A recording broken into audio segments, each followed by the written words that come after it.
Hi ಗೆಳೆಯರೇ, ಪ್ರಚಲಿತ ಘಟನೆಗಳ ಕ್ಲಾಸ್ಗೆ ತಮಗೆಲ್ಲರಿಗೆ ಸ್ವಾಗತ.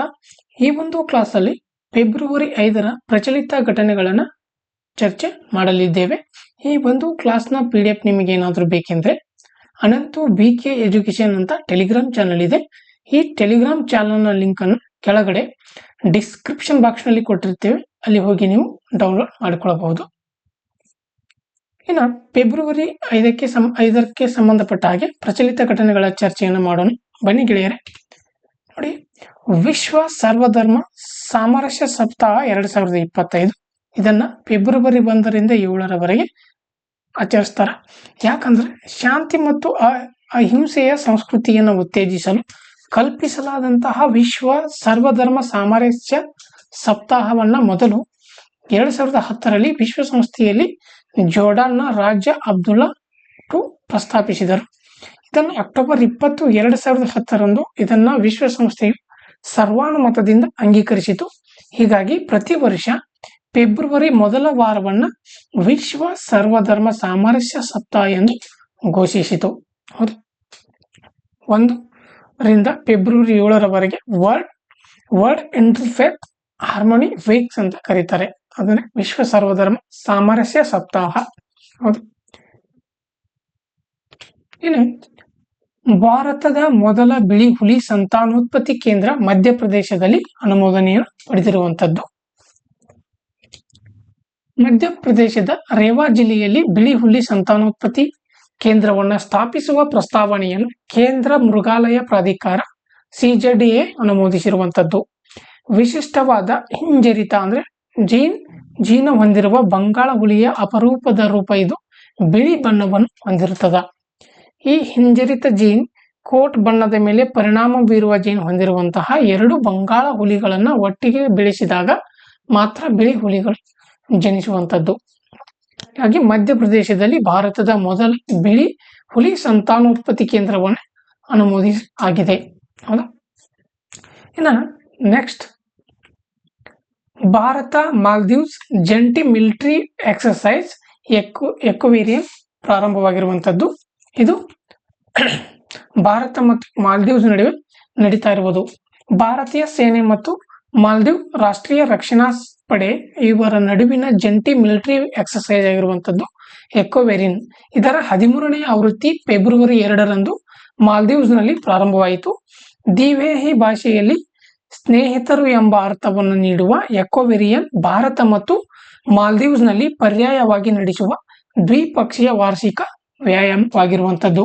ಹೌದಾ, 2023ರಲ್ಲಿ ಇದನ್ನ ಜೂನ್ 11ರಿಂದ 24ರವರೆಗೆ ಉತ್ತರಾಖಂಡದ ಚೌಬಾಟಿಯಲ್ಲಿ ನಡೆಸಲಾಯಿತು. 14 ದಿನಗಳ ವ್ಯಾಯಾಮವು ಬಂಡಾಯ ನಿಗ್ರಹ ಮತ್ತು ಭಯೋತ್ಪಾದನಾ ನಿಗ್ರಹ ಕಾರ್ಯಾಚರಣೆಗಳಲ್ಲಿ ಪರಸ್ಪರ ಕಾರ್ಯಸಾಧ್ಯತೆಯನ್ನು ಹೆಚ್ಚಿಸುವ ಗುರಿಯನ್ನು ಹೊಂದಿದ್ದು ಮತ್ತು ಜಂಟಿ ಮಾನವೀಯ ನೆರವು ಮತ್ತು ವಿಪತ್ತು ಪರಿಹಾರ ಕಾರ್ಯಾಚರಣೆಗಳನ್ನು ಕೈಗೊಳ್ಳುವ ಗುರಿಯನ್ನು ಹೊಂದಿರುವಂತದ್ದು.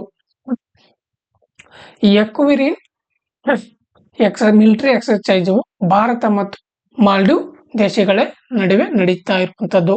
ಹೌದಾ, ಇದು ಮಾಲ್ದೀವ್ ನಲ್ಲಿ ನಡೀತಾ ಇದೆ, ಮಾಲ್ಡೀವ್ಸ್ ನಲ್ಲಿ ಪ್ರಾರಂಭವಾಗಿದೆ. ಹೌದಾ, ಇನ್ನ ನೆಕ್ಸ್ಟ್, ಕರ್ನಾಟಕ ರಾಜ್ಯಪಾಲರು ಬ್ರೈಲ್ ಲಿಪಿಯ ಆಧಾರಿತ ಭಾರತೀಯ ಸಂವಿಧಾನವನ್ನು ಉದ್ಘಾಟಿಸಿದರು. ಸಂವಿಧಾನದ 75 ವರ್ಷಗಳನ್ನು ಆಚರಿಸಲು CII ಯಂಗ್ ಇಂಡಿಯನ್ಸ್ ಬೆಂಗಳೂರಿನ ಸಂಯೋಗದೊಂದಿಗೆ ಶಂಕರ್ ಕಣ್ಣಿನ ಆಸ್ಪತ್ರೆ ಭಾರತೀಯ ಸಂವಿಧಾನದ ಬ್ರೈಲ್ ಲಿಪಿಯ ಆಧಾರಿತ ಆವೃತ್ತಿಯನ್ನು ಹೊರತಂದಿರುವಂತದ್ದು. ಕರ್ನಾಟಕ ರಾಜ್ಯಪಾಲರಾದಂತಹ ತಾವರ್ ಚಂದ್ ಗೆಹ್ಲೋಟಿ ಬ್ರೈಲ್ ಲಿಪಿಯ ಆವೃತ್ತಿಯನ್ನು ಉದ್ಘಾಟನೆ ಮಾಡಿರುವಂತದ್ದು. ಭಾರತೀಯ ಸಂವಿಧಾನದ ಬ್ರೈಲ್ ಆವೃತ್ತಿಯಾದ ಈ ಯೋಜನೆಯು ಹೆಚ್ಚು ಅಂತರ್ಗತ ಸಮಾಜವನ್ನ ಬೆಳೆಸಲು ಪ್ರಯತ್ನಿಸುತ್ತದೆ. ಪ್ರತಿಯೊಬ್ಬರೂ ಅವರ ದೃಷ್ಟಿ ಸಾಮರ್ಥ್ಯವನ್ನ ಲೆಕ್ಕಿಸದೆ ತಮ್ಮ ರಾಷ್ಟ್ರದ ಬಗ್ಗೆ ಮೂಲಭೂತ ಜ್ಞಾನಕ್ಕಾಗಿ ಸಮಾನ ಪ್ರವೇಶಗಳನ್ನು ಹೊಂದಿರುತ್ತಾರೆ ಎಂಬುದನ್ನು ಇದು ಖಚಿತಪಡಿಸಿರುವಂತದ್ದು. ಹೌದಾ, ಕರ್ನಾಟಕ ರಾಜ್ಯಪಾಲರಾದಂಥ ಧ್ಯಾನ್ ಚಂದ್ ಗೆಹ್ಲೋಟಿ ಅವರು ಈ ಬ್ರೈಲ್ ಲಿಪಿ ಆವೃತ್ತಿಯ ಸಂವಿಧಾನದ ಆವೃತ್ತಿಯನ್ನು ಉದ್ಘಾಟಿಸಿದರು. ಹೌದಾ, ಇನ್ನು ನೆಕ್ಸ್ಟ್ ಕ್ವಶನ್, ಪಶ್ಚಿಮ ಆಫ್ರಿಕಾದ ರಾಜ್ಯಗಳ ಆರ್ಥಿಕ ಸಮುದಾಯ ಇಕೋವಾಸ್ ದೇಶ ಹಿಂತೆಗೆದುಕೊಳ್ಳುವಿಕೆ ಅಂದ್ರೆ ಮಿಲಿಟರಿ ಆಡಳಿತದಲ್ಲಿರುವಂತಹ 3 ದೇಶಗಳು ಅಧಿಕೃತವಾಗಿ ಪಶ್ಚಿಮ ಆಫ್ರಿಕನ್ ಪ್ರಾದೇಶಿಕ ಬಣದಿಂದ ಹೊರಬಂದಿರುವಂತದ್ದು. ಅವು ಯಾವಂದ್ರೆ ಇದು ಇಕೋವಾಸ್ ಎಂಬುದು ಎಕನಾಮಿಕ್ ಕಮ್ಯುನಿಟಿ, ಅಂದ್ರೆ ಇದು ಪಶ್ಚಿಮ ಆಫ್ರಿಕನ್ ಪ್ರಾದೇಶಿಕ ಬಣ ಎಂದರ್ಥ. ಇದರಲ್ಲಿ ಯಾವ ದೇಶಗಳು 3 ಹೊರಬಂದಿವೆ ಅಂದ್ರೆ ಮಾಲಿ, ಬುರ್ಕಿನಾ ಫಾಸೋ ಮತ್ತು ನೈಜರ್ ಎಂಬಂತ ದೇಶಗಳು ಇದರಿಂದ ಹೊರಬಂದಿರುವಂತದ್ದು. ಹೌದಾ? ಇನ್ನ ಇದು 15 ಪಶ್ಚಿಮ ಆಫ್ರಿಕಾ ದೇಶಗಳ ಪ್ರಾದೇಶಿಕ ಒಂದು ಗುಂಪು ಆಗಿರುವಂತದ್ದು. ಇದು 15 ಪಶ್ಚಿಮ ಆಫ್ರಿಕಾ ದೇಶಗಳ ಒಂದು ಪ್ರಾದೇಶಿಕ ಬಣವಾಗಿದೆ. ಹೌದಾ? ಹಾಗೆ ಈ ಇಕೋವಾಸ್ ಎಂಬುದು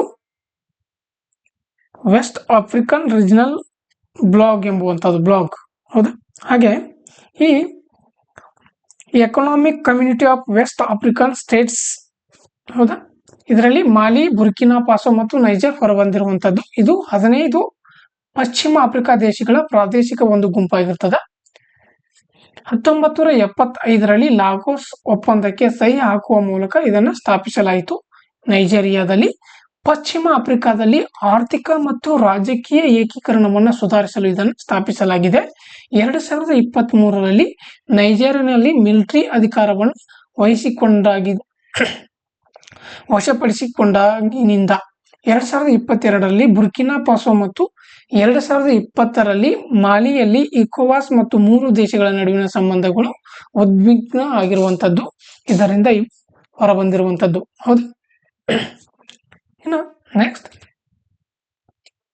ಟ್ರಾವಿಸ್ ಹೆಡ್ 2025ರ ಆಸ್ಟ್ರೇಲಿಯನ್ ಕ್ರಿಕೆಟ್ ಪ್ರಶಸ್ತಿಗಳಲ್ಲಿ ಮೊದಲ ಅಲನ್ ಬಾರ್ಡರ್ ಪದಕವನ್ನು ಗೆದ್ದಿರುವಂತದ್ದು ಟ್ರಾವಿಸ್ ಹೆಡ್.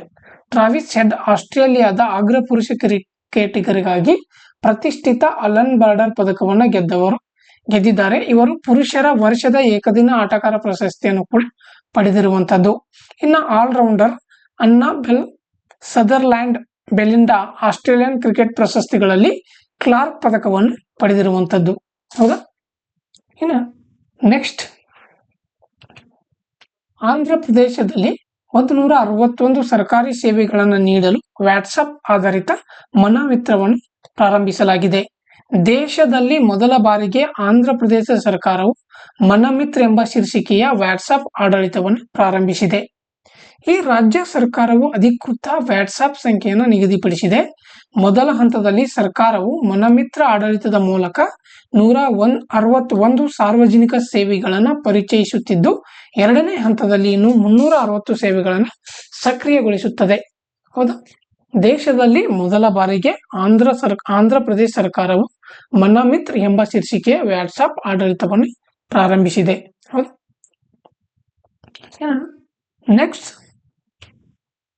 ನೆಕ್ಸ್ಟ್ ನಾವು ರಿವಿಷನ್ ಕ್ವಶನ್ಸ್ ಗಳನ್ನ ನೋಡೋಣ. ನಾವು ರಿವಿಷನ್ ಕ್ವಶನ್ಗಳಲ್ಲಿ ಮೊದಲನೇ ಕ್ವಶನ್ ನೋಡಿ, ಇಕೋವಿರಿನ್ ಎಂಬ ಜಂಟಿ ಮಿಲಿಟರಿ ವ್ಯಾಯಾಮವನ್ನ ವಾರ್ಷಿಕವಾಗಿ ಯಾವ 2 ದೇಶಗಳು ನಡೆಸುತ್ತವೆ? ಇದಕ್ಕೆ ಸರಿಯಾದಂತಹ ಉತ್ತರ ಆಪ್ಷನ್ ಬಿ, ಭಾರತ ಮತ್ತು ಮಾಲ್ಡೀವ್ಸ್. ಭಾರತ ಮತ್ತು ಮಾಲ್ಡೀವ್ಸ್. 2025ರ ಆಸ್ಟ್ರೇಲಿಯನ್ ಕ್ರಿಕೆಟ್ ಪ್ರಶಸ್ತಿಗಳಲ್ಲಿ ಪ್ರತಿಷ್ಠಿತ ಅಲನ್ ಬಾರ್ಡರ್ ಪದಕವನ್ನ ಗೆದ್ದವರು ಯಾರು? ಸರಿಯಾದಂತ ಉತ್ತರ ಆಪ್ಷನ್ ಸಿ, ಟ್ರಾವಿಸ್ ಹೆಡ್. ಹೌದಾ? ಇತ್ತೀಚೆಗೆ ಯಾವ ರಾಜ್ಯದ ರಾಜ್ಯಪಾಲರು ಭಾರತೀಯ ಸಂವಿಧಾನದ ಬ್ರೈಲ್ ಲಿಪಿಗೆ ಸಂವಿಧಾನದ ಬ್ರೈಲ್ ಆವೃತ್ತಿಯನ್ನ ಸಕ್ರಿಯಗೊಳಿಸಿದ ಆವೃತ್ತಿಯನ್ನ ಬಿಡುಗಡೆ ಮಾಡಿದರು ಅಂತ ಕೇಳಿದಾರೆ? Option B, Karnataka. ಸರಿಯಾದಂತ ಉತ್ತರ. ಇತ್ತೀಚೆಗೆ ಪಶ್ಚಿಮ ಆಫ್ರಿಕಾದ ಪ್ರಾದೇಶಿಕ ಬಣ ಇಕೋವಾಸ್ ಪಶ್ಚಿಮ ಆಫ್ರಿಕಾದ ರಾಜ್ಯಗಳ ಆರ್ಥಿಕ ಸಮುದಾಯದಿಂದ ಹೊರಬಂದ 3 ದೇಶಗಳು ಯಾವುವು ಅಂತ ಕೇಳಿದಾರೆ? ಇದಕ್ಕೆ ಸರಿಯಾದಂತ ಉತ್ತರ ಆಪ್ಷನ್ ಎ, ಮಾಲಿ, ಬುರ್ಕಿನಾ ಫಾಸೋ ಮತ್ತು ನೈಜರ್ ಸರಿಯಾದಂತ ಉತ್ತರ. ಹೌದು, ರೈಟ್ ಆನ್ಸರ್ ಎ ಆಗಿರ್ತದ. ಇನ್ನ ಈ ಪ್ರಚಲಿತ ಘಟನೆಗಳ ಕ್ಲಾಸ್ ಯಾರಿಗೆಲ್ಲ ಇಷ್ಟವಾಗಿದೆ ಲೈಕ್ ಮಾಡಿ, ಶೇರ್ ಮಾಡಿ ಮತ್ತು ನಿಮ್ಮ ಅನಿಸಿಕೆಗಳನ್ನು ತಿಳಿಸಿ. ಏಕೆಂದ್ರೆ ಇನ್ನು ಮುಂದೆ ನಾವು ಪ್ರಚಲಿತ ಘಟನೆಗಳಿಗೆ ಸಂಬಂಧಪಟ್ಟಂಗೆ ಪ್ರತಿದಿನ ಕ್ಲಾಸ್ಗಳನ್ನ ಮಾಡ್ಬೇಕು ಅನ್ಕೊಂಡಿದ್ದೀನಿ. ನಿಮ್ಗೆ ಅನಿಸಿಕೆಗಳು ಏನಾದ್ರು ಇದ್ರೆ ಕಮೆಂಟ್ಸ್ ಬಾಕ್ಸ್ ಅಲ್ಲಿ ತಿಳಿಸಿ ಅಂತ ಹೇಳ್ತಾ ಇಂದಿನ ಕ್ಲಾಸ್ ಅನ್ನ ಮುಗಿಸ್ತಾ ಇದ್ದೀನಿ. Thank you.